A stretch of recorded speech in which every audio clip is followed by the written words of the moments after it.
Good morning and welcome to another edition of Wolverine Chat. I'm your host, Tim Raymond. Nate is off today, so I will be taking over. And I just wanted to have a quick talk about Michigan basketball. I might have one more podcast on Michigan basketball to end the season and wrap it up. But I wasn't going to even post this, but I have to. And this is what I want to say. And you know what? You can be mad at me. You can tell me I'm crazy. You can hate me. You can do anything you want. But what I need to say is I am really getting tired and embarrassed of some, not all, but quite a bit of the Michigan fan base. And this is whether it's football or basketball.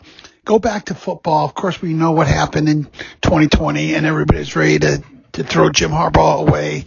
Even though he wasn't doing bad, he had one bad season, but some pretty good seasons and some so-so seasons. Yes, it wasn't up to what we wanted, but things were trending well. But it wasn't good enough. As soon as that season, that 2020, even though we all know the COVID season was something you couldn't really judge, but they were ready to dump him. And every time they lost, Michigan's this. And when they won, it wasn't good enough. They didn't do this. Okay, so we stuck with Jimmy, and look where the football program is now. Excuse me. Now basketball. We lost John Beilein, was terrible. Probably one of my favorite coaches of any sport of any kind ever. I just love John Beilein. We got Joanne Howard, one of the Fab Five, a big Michigan man, and no real head coaching experience, but plenty of coaching, in the NBA, which is a totally different game than college. So, what happens? He comes in, and his first season's the COVID season. He's doing real well, 19-12, going to the tournament, maybe making a nice little run, getting a decent seed. And what happens is COVID, and the whole postseason is canceled. What can you do? Not much, but, it was his first season. I think we all agree it wasn't a bad season. It was a good season. Season number 2.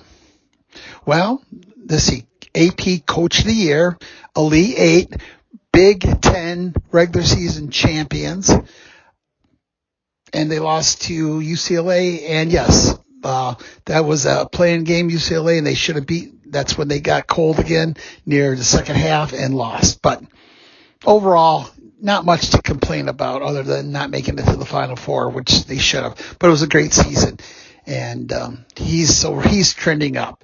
Last year, yes, not the best season ever, but they did enough to make it in. And when things got tough, what did he do? He made it to the Sweet 16 for the third consecutive year. When there was a tournament. Not too bad. I think Michigan, made it 5 years in a row. So, Joanne's first 2 years, or first year would have been, but the second 2 years he made it to the Sweet 16, the Elite 8 and Sweet 16. I wouldn't say that's too bad, for a new coach. Okay. This year, we all know, but didn't we all know that these guys were young? And then when Joanne got hurt with the ACL, he's out for the season. We don't have we have a true point guard, but nobody with any experience. So we put in Doug Llewellyn, true freshman. And it was rough for a while. And even at the end, he made some freshman mistakes, but he started getting better. But, this could have been a blessing in disguise. So the team in the pre-Big Ten especially, we all know, did not do well, but could have done well. In other words, it's not like it got blown out by all these big teams, big name teams. They lost by 1, 2, 3 points. In fact, they lost to Central Michigan by 1 point, which was inexcusable. I'm not here to make excuses or say they should have or they're this or this. No.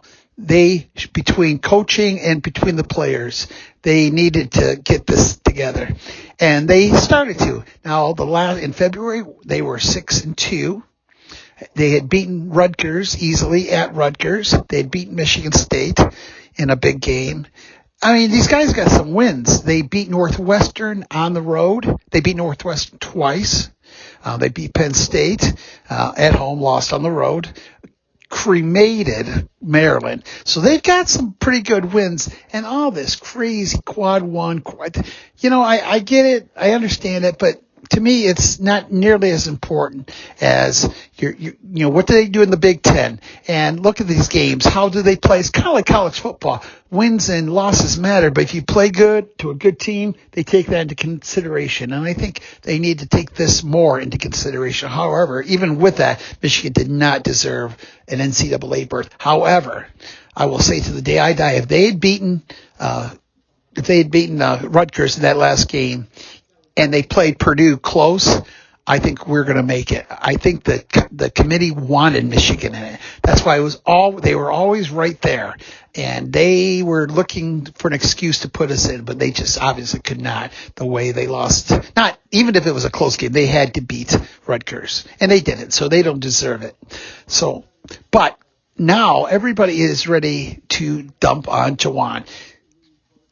Joanne just did not show up in a lot of plays at the end of the game. However, there were some that he did. Those plays against Illinois, we had some great looks. Baker had a wide open, beautiful three-pointer that he missed.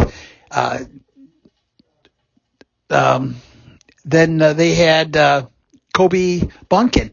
Ran it all by himself, got blocked as he put up his shot, but a great look, a great shot. It just happens that Indiana played some great defense.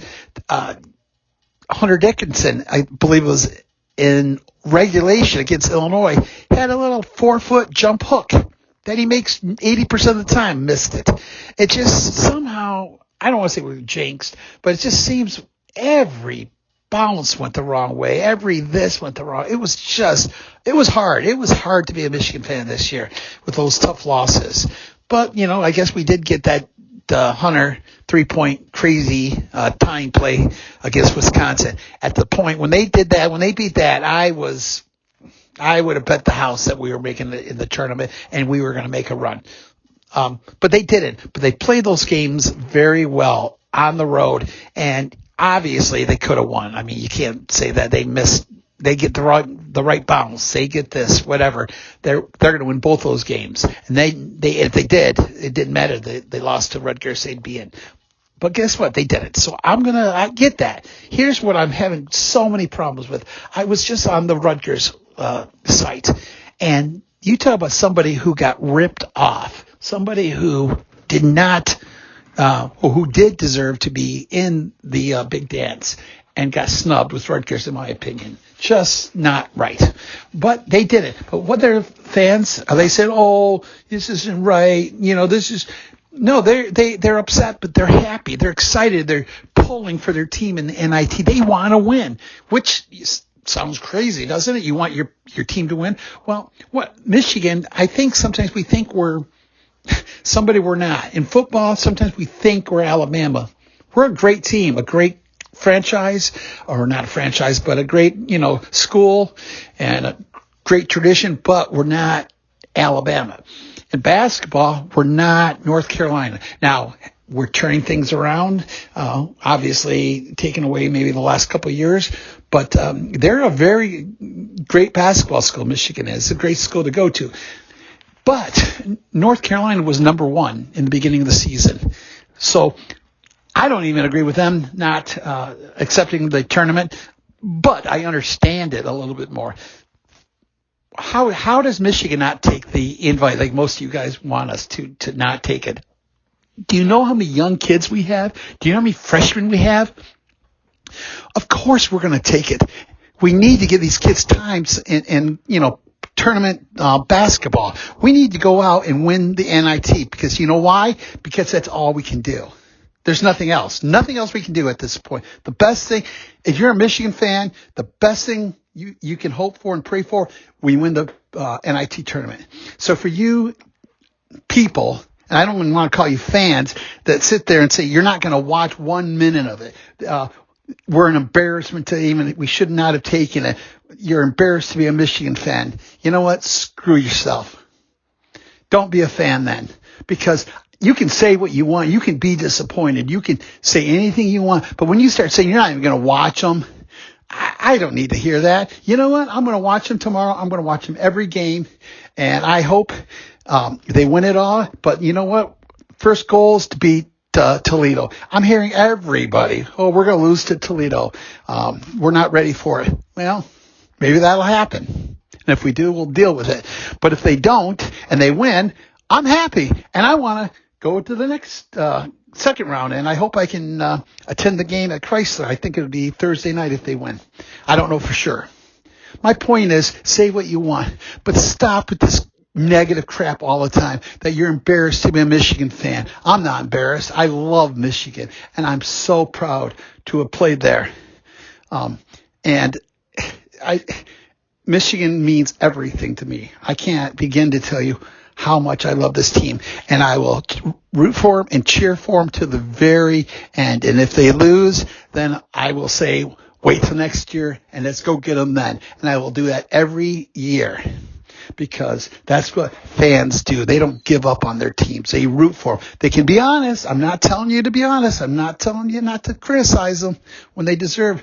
But first of all, Joanne needs to have a good year next year. If he has another year like this, yes, I can start to understand about people wanting to look to get rid of him, but not now. You don't get rid of him now. Really, one really bad year. Last year wasn't a terrible year. It wasn't great, but they made it to the Sweet 16. But this year, not so much. And they're trending down, so he does need to turn it around. But you know how hard it is to get a coach who wants to coach big-time college basketball? Last year, Michigan got how many 5-stars? And they went 1 year and they're gone. Got drafted in the second round. Houston, and I forget the other guy. But that's the point. They had this great class. They're there 1 year. How do you get a team going with 1 year? And I know other schools have to deal with it too, so I'm not saying anything different. I'm saying that's why it's tough to go out and get an A1 class coach. So everybody relax. It's okay. You don't have to be embarrassed to say you're watching the NIT. It's not embarrassing to say you're rooting for Michigan to win, okay? I want them to win. I hope they win. And I will root for them to the day I die. So stop with all the craziness of how embarrassed you are that we should have not even accepted the bid. Be a Michigan fan if you are a Michigan fan, and that means you root for them no matter what. Say what you want, but at the end, you leave your conversation, your post with a go blue. And go blue from Tim. I love you, Michigan. Go beat Toledo. And I am not embarrassed to say I will be watching this game and hoping and praying they win. Because it does mean something if they can win the NIT championship. It gives them that experience that next year they will need, because next year I have a feeling it's going to be a different year. Thanks, everybody. Please like, subscribe, and make a comment. Tell me what you want. I would love to hear your opinion. I really would. We get some people listening, but don't get a lot of comments. I really would like to know what you think. And if you really think I'm crazy, tell me I'm crazy. I'm okay with that. You guys are, you have a right to your opinion, and I want to hear it. Also, we'll be giving out a Jim Harbaugh autographed Michigan jersey sometime before the first game of the season. So we're going to start advertising that for anybody that comments, any comment at all. You don't have to say go blue, just anything. Make a comment in the comment section of every podcast we do up until game 1 and win that beautiful Michigan jersey autographed by Jim Harbaugh. Thanks, guys. Love you. God bless. And go blue. Oh, I did want to say one thing before I let you go. I want to ask for your prayers. I was at a Red Wing game, and I was with a friend who I used to work with. After the game, he was driving. Neither one of us had drank anything, but we got smashed and T-boned by a car. And I was admitted to the hospital with a concussion and a few bruised ribs, and also a very dark, painful bruised shoulder, but was released and got home today. My friend is still in the hospital, in a coma. His face went through the window. He's cut up, and he's in serious condition. And I'm asking for all my listeners, for everybody I know, to pray for him. His name is Ricky. And just pray for him, pray for me and my injuries, but mostly pray for him because I'm okay. And he needs your prayers and your good thoughts. Please do that. I appreciate you guys. Love you all.